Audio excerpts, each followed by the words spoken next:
was so good. So good. What's your favorite book of March? And I'm like, oh my God. I was like, can you sign this book? If you tell me it's Fion, that sounds weird and I'm not doing it. Instead of water, I got wine. So yeah, whatever. Well, I don't really care for him, but I'm also not 18. So this is 34, ladies. Welcome. Hello. Welcome to my bedroom floor. I need to train myself to look here instead of here or myself, because I think the last two videos I just looked at me the whole time to make sure I wasn't making stupid faces. I gotta learn. We're learning here, okay? So I have my wine. I might be a little out of breath because Emma has been bitching and moaning for like the last hour and a half. So she's with Dad for a little bit while I still have some sunlight to film this. If you're a mom and you have a YouTube channel, I don't know how you do it. How do you do it? There's always somebody somewhere. The dog, the baby, the toddler, the grown man. I don't know. We're still figuring it out. I'm out of breath because I just ran around. I started the laundry. I was dealing with her and I ran up and down and whatever. I'm like dying. But instead of water, I got wine. So yeah, whatever. I did not do a good job about sticking with my TBR.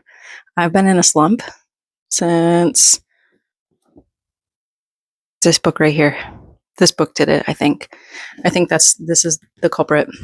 On Instagram, I started like how much I read in a week as a full-time working mom. And it was inspired by Emmy Reads, if you follow her. But hers, she has like, I started this book, I finished this book. And then the next day I started this book and I finished this book. And it was like this for 2 weeks straight. This book in different pictures because it took me forever. It was like 20 pages, 30 pages, 15 pages, 2 pages. I don't know, whatever I can, I read. I do have a plan going forward. My feedback from the March TBR jar thing, that was our first video doing that. And I didn't go into it with a plan. Now I know a little better, but my feedback was, well, you just picked whatever books you wanted to anyway. So that I have an unbiased pick, I'll let Chase pick the prompt. I'll get all the books out that pertain to that prompt, and then he'll have the final pick. I don't know. I didn't rewatch that video. I barely remember it because it's been weeks. I have not posted a video in a very long time. I've been very bad. I keep waiting for like the perfect time when I look presentable or when nobody's in the house or I'm not going to make a lot of noise. And that time just doesn't exist. So I can't remember if Scythe and Sparrow was on my picks for... Yes, it was. Wasn't it? Because I said dual point of view and it was Rose and... I'm going to call him Fion. If you tell me it's Fion, that sounds weird and I'm not doing it.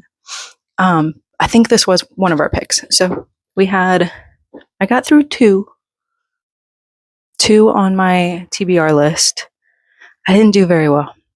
It is March 30th, so I can probably get through this little guy tonight and tomorrow, and then we'll be through March. It won't make it onto the review though, but I think I can do it. And then I don't think I'm going to carry over the old picks into April. I think we're just going to start from scratch so that we can do like our new plan and we'll just start over. We're definitely learning here. I have added quite a few. So we have this one now. And I added Agatha Christie and then there were none. I keep hearing like fantastic things about that and it's so tiny. So that should be an easy one. I added Play Along. If you can see this. Play Along. The Bromance Book Club. Hilarious. I can't wait to read that one. Out on a Limb. I just went with the first one because I didn't want to get both. And like, if I didn't like that, I know I'm going to like it, but whatever. I just bought the first one. And then First Time Caller I keep hearing about. I was clearly in a romance mood when I purchased all these on Amazon. And then a novel love story I don't think was on there for last month. I pulled that out of the hutch. I don't know why it wasn't on the card. It was in the hutch instead. So I added that. And I think that was it. Oh, I want to do a video where um, my fiance picks out what I read. And we already did that actually. So we filmed us walking around Barnes just randomly one work evening. And we spent like 45 minutes there and he picked out two. He's a big nonfiction guy. So, of course, it was going to be nonfiction. And I think I'm going to read this one for him. I've seen this. I think it was adapted into a TV show or a movie or a documentary. I don't know. I'll look that up. But this one's a little one that should be easy to get through. And it sounds interesting. That same trip, I got Hunted by Darcy Coates because I loved Dead of Winter. So I wanted to get another one of hers. Alice Feeney, they didn't have Beautiful Ugly, so I couldn't get that one. I really want that one. But those two authors are new to me, and I loved both of those books. I read Rock, Paper, Scissors, and I read Dead of Winter and was obsessed. So I'm definitely a thriller girl more than anything. I do love me some fantasy, but sometimes it's exhausting. Like there's a billion new worlds that you have to remember all of these little details for, and sometimes it's a lot. So that being said, let's talk about this one. I immediately went out and bought the second one. Like I said, I wouldn't. Here it is. I don't know. Sometimes I don't know. I see this first sometimes. Like people read this first before Throne of Glass. I don't know why, but I'm just going to follow it up with this. In the box set at Barnes, when I got this was first, and then Throne of Glass was second. So, oops. This is about Celaena and Dorian and Kale. There's a whole little cast of characters. Celaena is this world's top assassin. It starts off with her imprisoned working for the mines. She was captured. We don't know a lot about the capture, like what happened there. And then one day she's visited by the prince, Dorian, and he offers her a deal. She would compete to be the king's champion, trained killer, assassin, whatever, in exchange for freedom. So I think they negotiated down to 4 years. She would serve as the king's champion, and then she would be free. So she has nothing to lose. So she says, "Yeah, sure, I will do that." And her identity is hidden for most of the book, and I think that's primarily because, like, when she goes to the city and competes, I think it's because she wants to have like the upper hand. Nobody's like, she's just this young girl. She's 18 years old. Nobody's really gonna pinpoint her as the winner of this competition. She's just some chick. So she kind of can sneak through the ranks that way. And there's a paranormal aspect to it, and magic. There's a magic system in this. So the king had outlawed magic before, however many years before, and that slowly starts creeping into the story as well. So it's fun to see how that plays out. And there's some mystery. There's somebody killing off these assassins that are competing to be champion. So there's kind of like a who's doing this part. I mean, it's not. I don't think I rated this a full 5 because it is a little predictable. I'm not going to give any spoilers away, but if you do pick this up, it's not like super plot twisty or anything. But it's fun to go through. The main character, Celaena, is kind of like a solo loner. So the found family part of this is fun to read about. The friendships are fun to read about. There's a little bit of a love triangle. That's fun to read about. I'm super pro Kale right now, but I see Dorian everywhere. He's on candles and he's on merchandise. And I don't know. I don't really care for him. But I'm also not 18. So I don't know. Kale sounds like the big, like, stoic brute. And I'm more into that. So not the little prince. I don't want to call him little. Okay, don't hate me for not liking him. He just seems like more feminine. I think I don't like that. But yeah. I don't know. Let me know if you're Team Dorian or Team Kale. I'm sure that this plays out in a particular way that I am not aware of. So you guys might have the upper hand in knowing what happens there. But anyway, I'm very excited to start the Assassin's Blade whenever it's picked. I'm not going to do it right away, but we'll see when that gets picked. I'll add that to this freaking chaos after. You can see come like the books behind. I've got stuff squirreled away. So maybe we'll do a video where I organize this. That would be fun. A little short. I don't know. The other book I read was Scythe and Sparrow. Right here. This was super fun. I did like the end to the trilogy. It wasn't anything transcendent. Butcher and Blackbird, I know, is everybody's. So it seems like the popular opinion that Butcher and Blackbird is the favorite. And then Leather and Lark was kind of okay. And Scythe and Sparrow was again okay. I do like Rose the best out of all the females.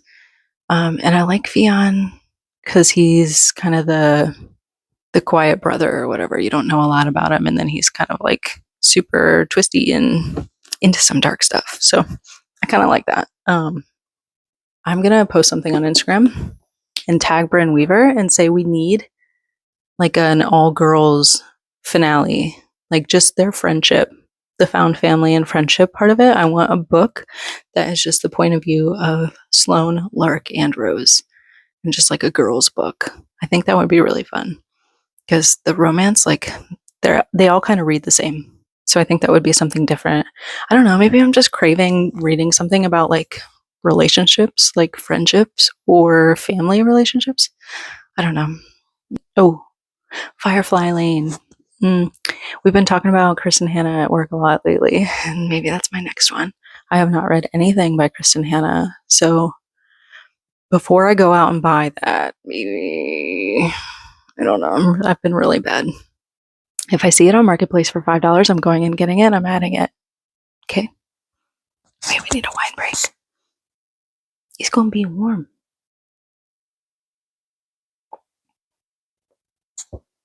Speaking of warm, it was like the nicest day that we've had in a long time yesterday.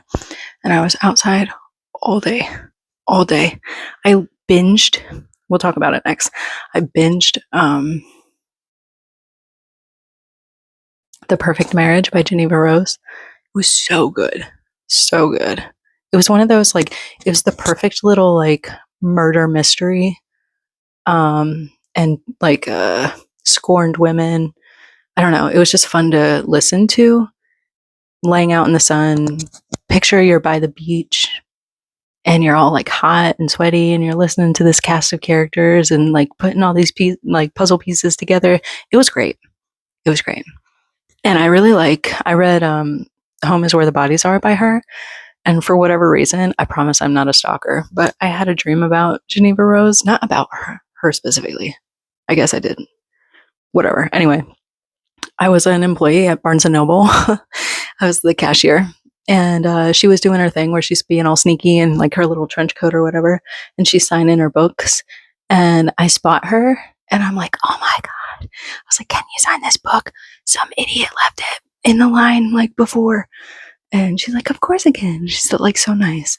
And I just saw that she's pregnant and she's going to be in Maryland, which is not too far. It's like 2 hours from me. So I'm debating whether to just spontaneously buy a ticket for that for the Perfect Divorce tour. Maybe. If I do, I will film it. Well, at least get a picture with her. Oh my God. I'm turning into the biggest book nerd, but it's so great. If you have a way of like, just be on Instagram. That's where I get all my information for like where people are going to be or where events are going to be. If you are good at that, let me know your tricks because I'm for sure not. I just kind of like Google my favorite authors at the time and that's about it. Anyway, The Perfect Marriage. What was I going to say? The Perfect Marriage was about a couple that's having issues. Sarah and Adam. They've been together a long time, married a long time. She is a lawyer. He is an author. She's the breadwinner for sure. She's like an outstanding lawyer, defense attorney. And Adam is involved with another woman. He's having an affair. She ends up dead in his and her bed, in the vacation home that him and his wife have. And there's all these little pieces coming together. There's a lot of people involved. There's family of Kelly, the girl that was found dead. And there's just some secrets that come out. It's one of those like where it just keeps you hooked. I flew through it. And the ending is really fun. It's a kind of a twisty, I don't know, it's somewhat predictable. But like it's nothing surprising. But the way she wrote it was just like satisfying. You know what I mean? Like it tied up everything it needed to tie up, and it was just done really well. Her writing was fantastic. And listening to it was definitely the right move because I liked both people that played Sarah and Adam. No idea who that cast is, what their names are, but they did a really great job. So I definitely want to read The Perfect Divorce next.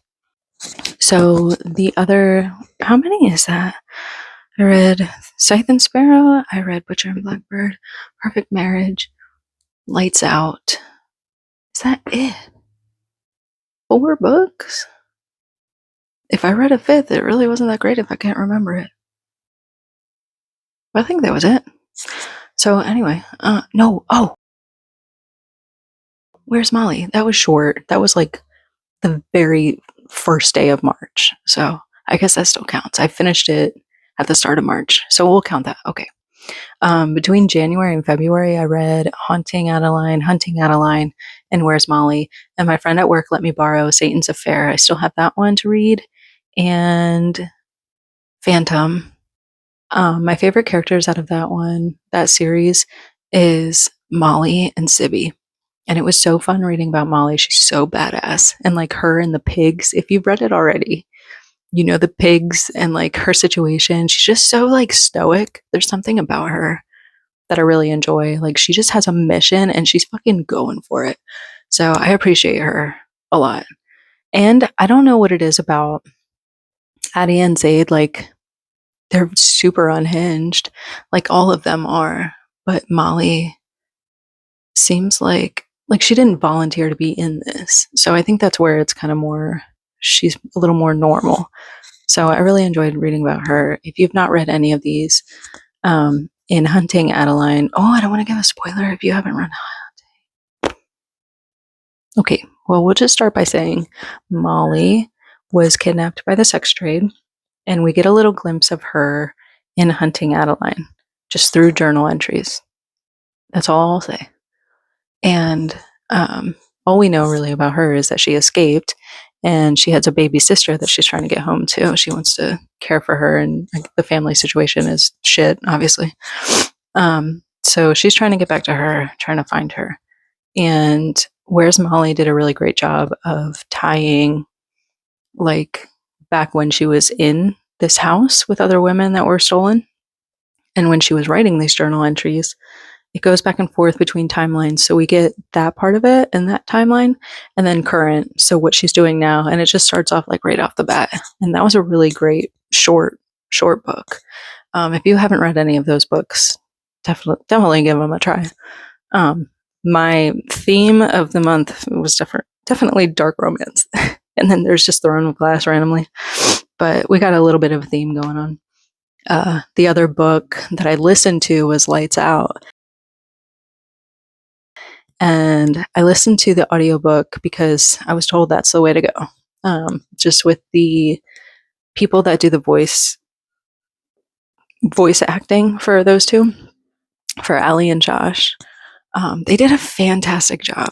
And it wasn't like a dual point of view where it was like he's just reading a chapter and he does the girly voice, and then she reads a chapter and she does the manly voice. Like they just went back and forth like straight dialogue, and it was so fun to listen to. I blew through that too. And Allie and Josh, so Josh has this account, if you know nothing about Lights Out.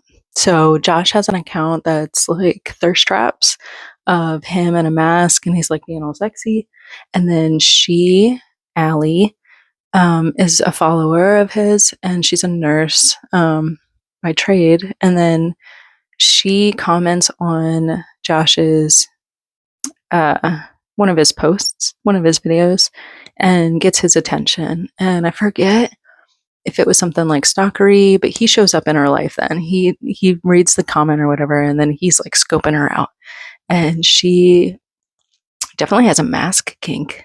And it's her like discovering that and exploring that, because she talks about her previous relationship was very vanilla and very boring. And I don't know, it didn't last long, but there's a twist in that where I guess it's not really like twisty. It's not really a spoiler, but her ex is Josh's roommate. And since Josh is wearing a mask all the time in his videos, she has no idea that those two are the same person. So she's been over to her boyfriend's house, obviously, her ex-boyfriend, and she's seen Josh, but she doesn't know that it's him in these videos. And then when he comes into her life, he's still wearing the mask and he's hunting her down, and it's kind of like Zayn and Addie that way. They're very similar. If you like Haunting Adeline, you would love Lights Out, and I think everybody kind of knows that. But it's fun to see them just kind of navigate this whole new, like playing out all of that they like and figuring out what they like. And then there's a murder that happens, and then they're kind of thrown for a loop and they're figuring out all that. So that's a fun aspect of it. I really enjoyed it. I thought the audiobook was definitely the way to go. I don't have the physical copy. A girl at work that's probably watching this did read the physical copy, I think. So I'll ask her what she thought of the physical book. I know she's probably told me, but we talk about so many books that I don't know, I lose track. But yeah, all in all, I think it was a good month. I don't know why I was in such a slump. I don't know. What gets you out of a book slump? Because I haven't been in one like this ever. Really? So maybe nonfiction. Maybe I do have enough time in the month, for the next couple days, to get through this. So I think this is a good thing. Maybe this will help. A little nonfiction that's easy to get through, and that actually applies to mom life. I've never read anything by Frederick Bachman, so I think this would be a good starting point. And I'm curious to know him like as a person before I read Beartown or anything.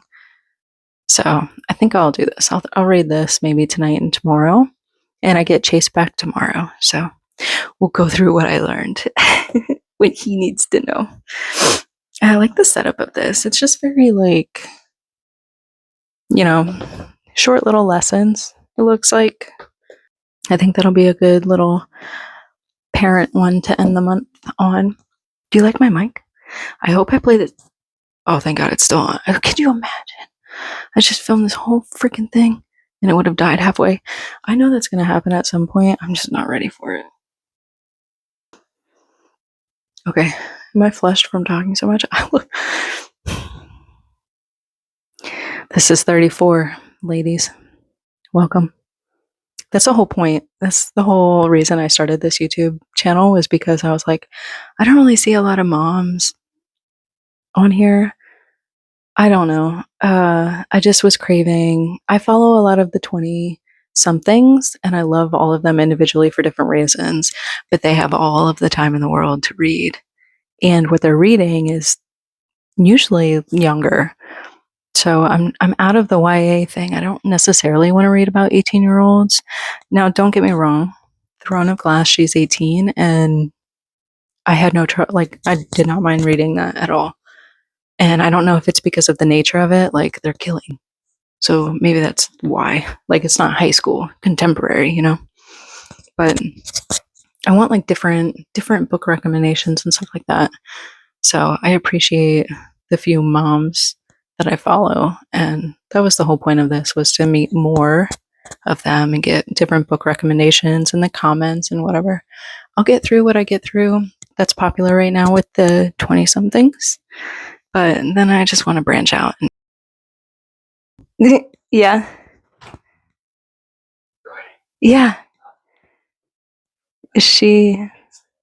Where is she? I was signing off. I can bring her for a little. Bye. Yeah, she can say bye. Emma! She's in her summery clothes and I'm in a big old baggy sweatshirt. Say hi! What do you have to say? Ooh, fuzzy. What's your favorite book of March? Say, I didn't read nothing, but I got a tooth. Yeah, I did. Oh, look at that. Ew, she's slobbery. Say bye. There she is. Little girl. Oh, night. Bye. Bye.